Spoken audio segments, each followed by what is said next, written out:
Hey guys, Mika here, and I'm bringing you a Pahu Kani custom tenor size 18-inch scale length ukulele made by Manny Hallican from the west side of Oahu here in Hawaii.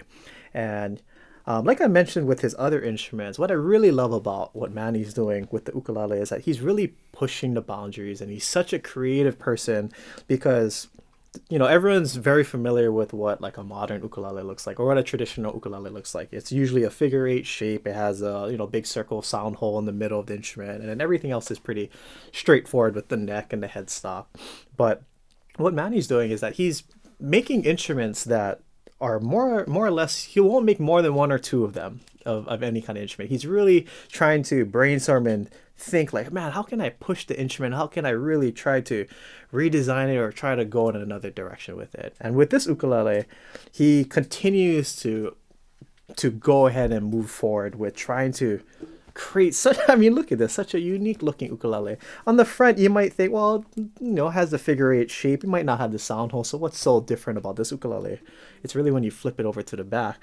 And for me, this is only the second time that I've ever seen an ukulele like this, because the first time was another ukulele that Manny made that had this kind of sound hole. So again, this is only the second time I've ever seen a side port made like this. And for those of you who don't know, ukuleles nowadays like to have side ports, and what it is that you'll still have maybe a traditional looking ukulele on the side, but right here it's all solid, but there'll be a small little circle right here which is a side port. This basically, when you're strumming the ukulele, you can have some of the sound escape from this side port so that you can hear an authentic representation of what the ukulele actually sounds like. So basically, if someone sat in front and they heard the ukulele, what they're hearing is going to be different from what I'm hearing as a player, because all the sound is projecting outwards versus nothing is really projected upwards. But with a side port or like a sound port like this on the side, you get a more accurate representation of the sound that's coming out of the instrument, because now the sound is reverberating in here and now it's spitting out here where your face is. So now when you're playing, it's like, oh, that's what this is what this instrument sounds like.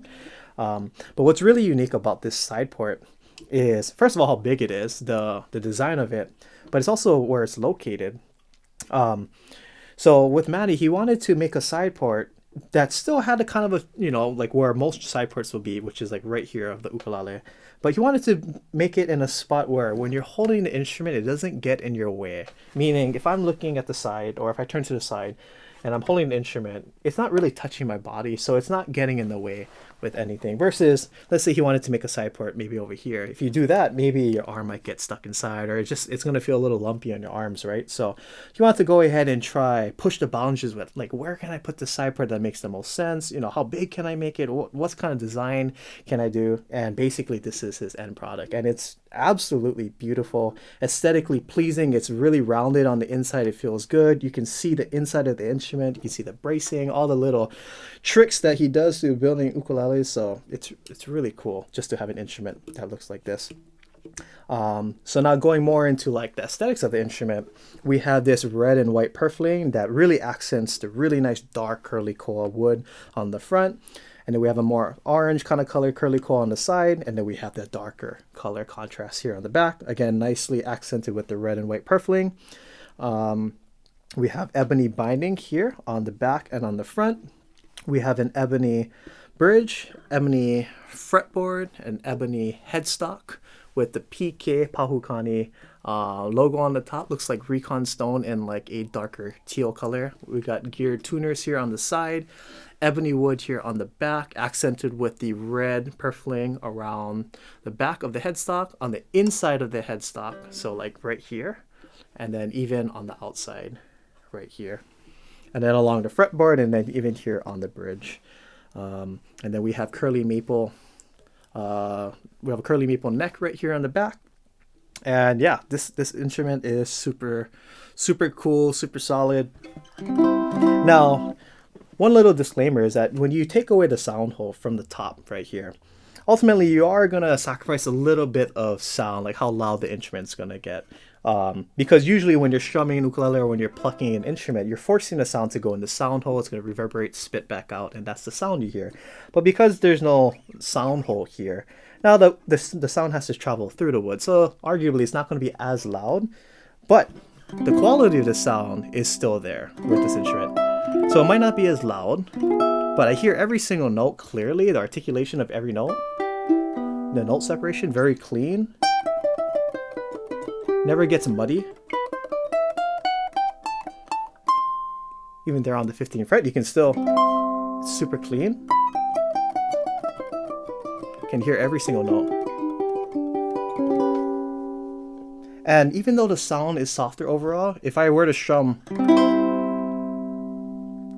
the resonance is still there. It's still ringing and it keeps going. The sustain, it's still there. And what's cool too is, again, because of the sound part, you can hear, you might arguably hear the sustain or hear the instrument better because the sound hole is here coming up to you versus someone that's sitting in front of you. So again, you get a really accurate representation of what this instrument will sound like because of this unique setup of the sound hole. And last but not least, it has a radius fretboard. I always like to save that for last because radius fretboard is important. I like radius fretboard. I think it does make a difference when you have a bar chord like this. And again, your finger naturally has a curve. You know, when you make your finger straight, okay, but you know, naturally your finger kind of wants to curve. So with a radius fretboard, you're kind of having that natural feel of what your finger wants to do versus like that. So I like the radius fretboard. So this instrument has one. So here is a sound sample called Hi'ilave.